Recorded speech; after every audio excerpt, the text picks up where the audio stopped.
চুলিং পং এই শব্দ আমার নাই জানা। প্রয়োজনে এই যে পাতা পাতা বিক্রি করবে 100 টাকা করে, যার যার লাগবে সে নেবে।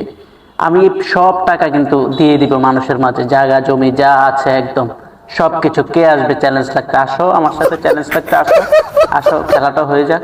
এই বইয়ের দাম এত কিভাবে হয়? তুমি জাতির সাথে বেইমানি করতেছো। তুমি ক্ষমা চাও ভাই, মানুষের ইমোশন নিয়ে তুমি খেলা করতেছো। তুমি ক্ষমা চাও, তুমি ক্ষমা চাও, তাড়াতাড়ি মানুষের কাছে ক্ষমা চাও। ও যে বাম হাতে এরকম করেছে, এটা বোঝেন? এটা চুলিং পং, হ্যাঁ বোঝেন, এটা বোঝেন। ও সিগারেট খায়, ও সিগারেট খাইছে, আমি নিজে দেখেছি ও সিগারেট খাইছে। প্রিয় ভাইরা, আসসালামু আলাইকুম। থটস অফ বিল্লালের সাথে যা হয়েছে আমার এ পর্যন্তই শেষ। আমার এক বড় ভাই চাকরি করে টিভিতে, সে ফোন করেছে যে তোমাদের মধ্যে যা হয়েছে শেষ। ভাই, থটস অফ বিল্লালের সাথে আমার আর কোনো কিছু নাই। আমি এখান থেকে স্টপ করলাম, আর যারাও স্টপ করেন না এখন তারাও স্টপ করেন।